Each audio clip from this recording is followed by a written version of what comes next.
Allahu Akbar, Allahu Akbar, Allahu Akbar. Wahjurni maliya. Tapi Nabi Ibrahim alaihissalam berhasil membuktikan kepada Allah Subhanahu wa taala ia merupakan anak yang baik, berbakti kepada orang tuanya. Nabi Ibrahim tidak menghardik balik, tidak memaki balik kepada ayahnya. Nabi Ibrahim hanya mengatakan, qala salamun alaika sa'astaghfirulaka rabbi innahu kana bi hafiyya. Surat Maryam ayat 43. Berkata Ibrahim, semoga keselamatan dilimpahkan kepadamu wahai ayahku. Aku akan memintakan ampun bagimu kepada Tuhanku. Sungguh dia sangat baik kepadaku. Nabi Ibrahim alaihissalam berhasil menjadi anak yang beriman kepada Allah Subhanahu wa taala. Patuh kepada Allah Subhanahu wa taala, tidak meninggalkan imannya meskipun berbeda imannya dengan ayahnya. Tapi juga ia tetap berbakti kepada kedua orang tuanya. Di mana kelak anaknya yang bernama Ismail juga akan berbakti penuh kepada orang tuanya Nabi Ibrahim alaihissalam. Dia bersabar atas reaksi dari ayahnya terhadap sikapnya, dan ia juga bersyukur kepada Allah Subhanahu wa taala karena telah memberinya petunjuk kemanakah dia harus pergi dari rumahnya. Nabi Ibrahim alaihissalam pernah dibakar dalam kobaran api dalam mempertahankan, dalam mendakwahkan tauhidullah, mengesahkan Allah Subhanahu wa taala. Tapi Nabi Ibrahim tetap bersandar kepada Allah Subhanahu wa taala. Ia berdoa sebelum dilemparkan ke dalam kobaran api yang membara, hasbiyallah wa ni'mal wakil, ni'mal maula wa ni'man nasir. Cukup bagiku Allah sebaik-baik penolong, sebaik-baik penolong dan sebaik-baik yang menolong, yang melindungi. Nabi Ibrahim alaihissalam berhasil menjadi orang yang soleh dengan sosial yang baik. Tidak soleh dia sendirian, tapi Nabi Ibrahim tetap mengajak masyarakatnya untuk menuju kepada kebaikan dan meninggalkan kemaksiatan. Nabi Ibrahim tidak tinggal diam di mana ia melihat kemungkaran terjadi. Ia tidak tinggal diam sehingga setiap orang bisa menikmati apa yang ia lakukan, tidak peduli baik ataupun buruk, tidak peduli halal ataupun haram. Nabi Ibrahim tetap mengajak masyarakatnya untuk kembali kepada Allah Subhanahu wa taala. Nabi Ibrahim ingin semuanya bisa selamat di dunia ini, juga bisa selamat di akhirat kelak. Nabi Ibrahim alaihissalam bersabar. Ia sabar menanggung akibat dari sikap yang ditunjukkannya kepada masyarakatnya. Ia juga bersyukur karena Allah Subhanahu wa taala telah menyelamatkan dirinya. Nabi Ibrahim alaihissalam juga pernah berhijrah, pergi ke tempat yang sangat jauh. Tidak tahu ia harus kemana, tidak tahu arah mana yang ia harus kerjakan, lakukan. Tapi ia yakin, ia begitu yakin bahwa Allah Subhanahu wa taala akan menunjukkan jalannya, akan menunjukkan tempat terbaik baginya. Wa qala inni dzahibun ila rabbi sayahdin. As-Saffat ayat 99. Dan Ibrahim berkata, sungguh aku akan pergi menghadap Tuhanku, dan Tuhanku akan memberikan petunjuk kepadaku. Daratan tinggi Palestina dan daratan Mekah, daratan rendah Mekah menjadi pilihan Allah Subhanahu wa taala bagi Nabi Ibrahim dan keluarganya. Siti Sarah di Palestina, Siti Hajar dan anaknya Nabi Ismail alaihissalam ada di kota Mekah. Mereka kemudian bertempat tinggal di kota Mekah yang saat itu adalah tempat yang tandus, kering, kerontang, tidak ada satu pepohonan pun tumbuh, tidak ada sedikit pun sumber makanan, sumber kehidupan, tidak ada satu orang pun yang bisa menemani keluarga mereka hidup tinggal di kota Mekah. Tidak ada pohon yang bisa tumbuh di kota Mekah. Tapi Nabi Ibrahim berdoa kepada Allah agar keluarganya senantiasa dilimpahkan karunia buah-buahan. Warzuqhum minas tamarati la'allahum yashkurun. Berilah rizki kepada mereka, kepada keluargaku dan penduduk kota Mekah nantinya, la'allahum yashkurun, agar mereka senantiasa bersyukur. Nabi Ibrahim alaihissalam berhasil membuktikan kepada Allah Subhanahu wa taala. Ia bersabar, keluarganya terpisah jauh dari dirinya di tempat yang asing. Dan juga Nabi Ibrahim berhasil menunjukkan kepada Allah Subhanahu wa taala, ia bersyukur karena keluarganya diselamatkan, disejahterakan oleh Allah Subhanahu wa taala meski di tempat yang tidak mungkin tumbuh-tumbuhan. Ujian demi ujian menimpa Nabi Ibrahim alaihissalam karena imannya yang begitu kuat kepada Allah Subhanahu wa taala, karena tauhidnya yang begitu kuat kepada Allah Subhanahu wa taala. Semakin iman dalam hati, semakin tauhid kita dalam hati kita akan diuji semakin kuat oleh Allah Subhanahu wa taala. Suatu saat Nabi kita Nabi Muhammad SAW pernah ditanya, Su'ilan Nabi sallallahu alaihi wasallam, ayyun nasi asyaddu bala'an, manusia mana yang paling berat ujiannya? Qala Nabi Muhammad SAW menjawab, al-anbiya'u tsummal amsal fal amsal. Orang yang paling berat ujiannya itu adalah para nabi, lalu orang semisalnya, lalu orang semisalnya. Yubtalar rajulu ala hasabi dinihi wa in kana fi dinihi solabah zida solabatan. Setiap orang akan diuji oleh Allah Subhanahu wa taala tergantung keberagamaannya, tergantung kuat atau tidak agamanya. Wa in kana fi dini solabah zida solabah. Jika imannya kuat dalam agamanya, Allah akan ujikan dengan ujian yang kuat. Wa in kana fi dini hifah, wa in kana fi dini riqah, khuffifa anhu. Jika imannya dalam beragamanya itu lemah, Allah akan uji dia dengan ujian yang lemah pula. Wala yazalul bala'u bil abdi hatta yamshi 'alal ardi ma lahu min khati'ah. Rawahu Tirmidzi. Ujian itu senantiasa dilimpahkan oleh Allah Subhanahu wa taala kepada hamba-hambanya agar supaya hambanya itu ketika masih hidup di dunia, masih berjalan di atas muka bumi ini tanpa lagi memikul beban dosa. Setiap ujian yang menimpa kita menghapus setiap dosa yang pernah kita lakukan. Hadirin ma'asyiral muslimin wal muslimat rahimakumullah. Namun bukan semua itu ujian yang terberat yang dialami oleh Nabi kita Nabi Ibrahim alaihissalam. Ujian Nabi Ibrahim yang terberat adalah ketika hati Nabi Ibrahim alaihissalam terpaut, terikat erat dengan hati anaknya. Ketika anaknya beranjak dewasa, beranjak remaja, kemudian saling sayang menyayangi, anaknya mampu membantu ayahnya. Lalu Nabi Ibrahim diperintahkan untuk menyembelih anaknya. Setiap tahunnya hari raya Idul Adha seperti ini mengingatkan kepada kita akan ujian hidup terberat sepanjang masa, ujian tersulit sepanjang sejarah manusia. Banyak dari kita mampu dan siap untuk puasa sepanjang tahun. Banyak dari kita yang siap dan mampu sedekah dengan seluruh hartanya. Banyak dari kita yang siap dan mampu menyerahkan nyawanya pergi ke medan perang jihad fisabilillah.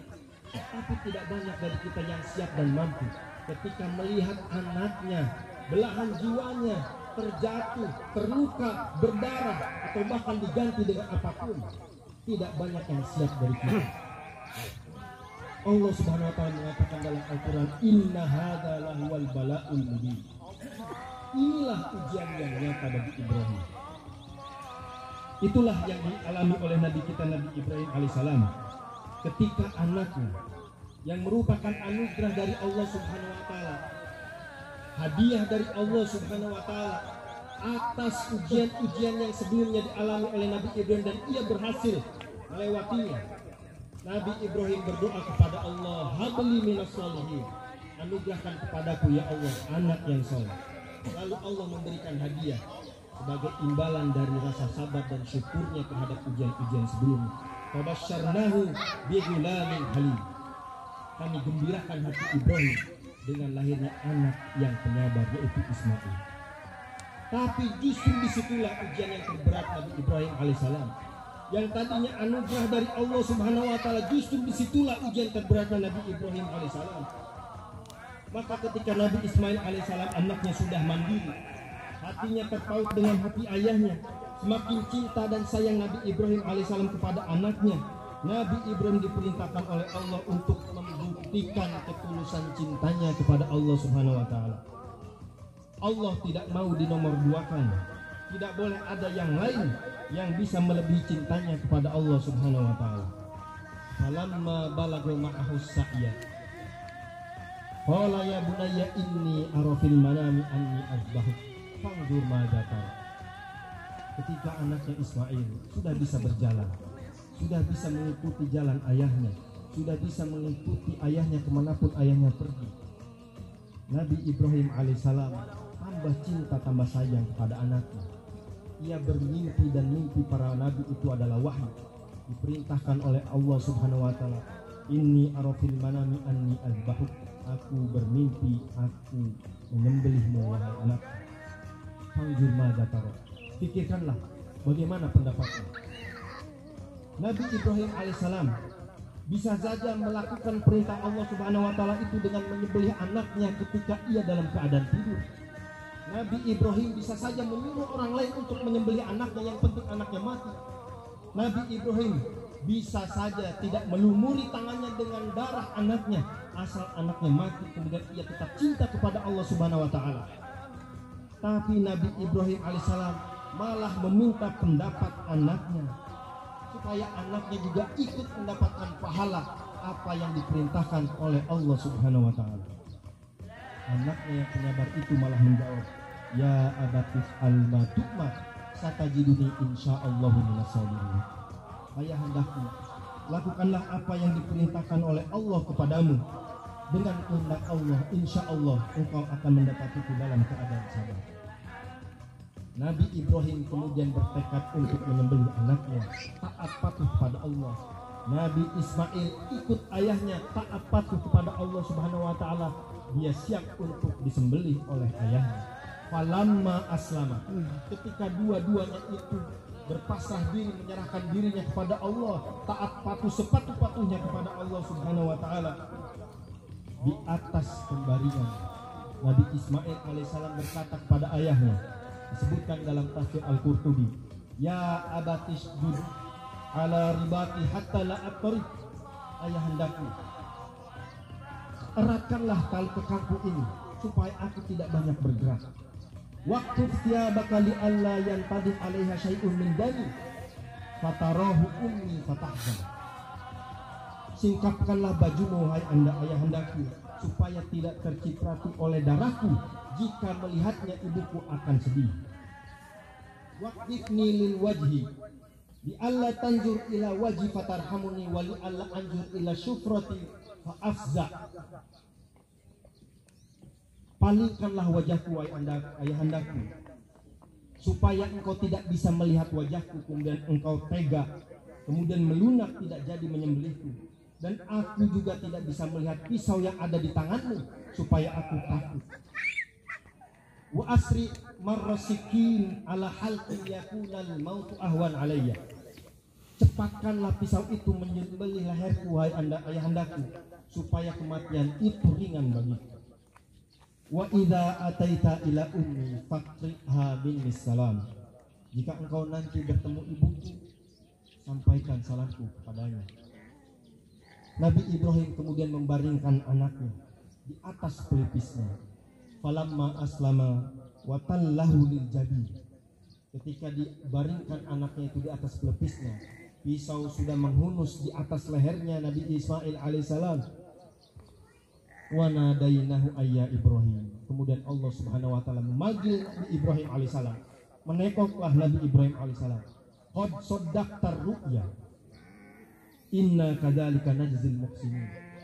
Engkau telah membenarkan, menyatakan perintahku dengan betul-betul ingin menyembelih Ismail alaihissalam anakmu. Inna kadzalika najzil muhsinin. Demikianlah kami membalas kebaikan orang-orang yang berbuat baik. Tidak jadi Nabi Ibrahim alaihissalam menyembelih anaknya.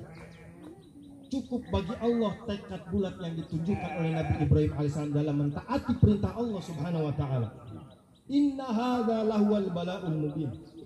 Inilah ujian yang nyata wahai Ibrahim. Allah Subhanahu wa taala tidak butuh dengan nyawa Ismail. Allah Subhanahu wa taala tidak butuh dengan darahnya Ismail. Allah hanya ingin melihat ketakwaan Nabi Ibrahim. Allah hanya ingin melihat cintanya Nabi Ibrahim kepada Allah Subhanahu wa taala. Allah pun tidak butuh kepada sembelihan kita, tidak butuh dengan sapi-sapi kita, tidak butuh dengan kambing-kambing kita. Allah hanya ingin melihat ketakwaan dan cinta kita kepada Allah Subhanahu wa taala dalam sembelihan kita. La yanalallah luhumuha wala dima'uha walakin yanaluhu taqwa minkum. Al-Hajj 37. Daging-daging itu, darah-darah itu tidak akan dapat sekali-kali mencapai keridhaan Allah Subhanahu wa taala. Tapi ketakwaan dari kitalah yang dapat mencapai keridhaan Allah Subhanahu wa taala. Bahkan ketakwaan kita sudah mencapai keridhaan Allah Subhanahu wa taala sebelum darah hewan yang kita sembelih jatuh menyentuh tanah. Rasulullah SAW pernah bersabda, riwayat Imam Ibnu Majah, "Innad dama la yaqa'u minallahi bimakanin qabla ay yaqa'a minal ard." Darah ketakwaan itu, ketakwaan orang yang menyembelih itu akan sampai kepada Allah Subhanahu wa taala sebelum darah yang disembelih itu jatuh ke atas tanah. Nabi Ismail alaihissalam pun kemudian hidup, kemudian memiliki keturunan yang selalu taat juga kepada Allah Subhanahu wa taala, menjadi orang yang soleh dan mengajak orang lain juga untuk berbuat kesolehan. Ia menjadi soleh karena kesolehan orang tuanya. Nabi Ismail taat kepada Allah karena ketaatan orang tuanya. Nabi Ismail alaihissalam juga patuh berbakti kepada orang tuanya seperti berbaktinya bapaknya yaitu Nabi Ibrahim alaihissalam kepada orang tuanya.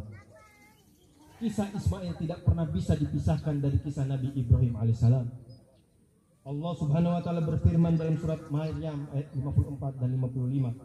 Wazkur fil kitab Ismail innahu kana shadiqal wa'di wa kana rasulan nabiyya. Ingatlah wahai Muhammad, di dalam Al-Quran ada kisah tentang Nabi Ismail. Innahu kana shadiqal wa'di, ia adalah orang yang benar janjinya, tepat janjinya. Dia adalah seorang rasul dan seorang nabi. Wa kana ya'muru ahlahu bis sholati waz zakati wa kana inda rabbih mardiyah. Nabi Ismail alaihissalam senantiasa menyuruh keluarganya untuk melaksanakan sholat dan juga menunaikan zakat, dan Nabi Ismail adalah orang yang diridhoi oleh Allah di sisi Allah Subhanahu wa taala. Keluarga Nabi Ibrahim alaihissalam adalah keluarga yang taat kepada Allah Subhanahu wa taala.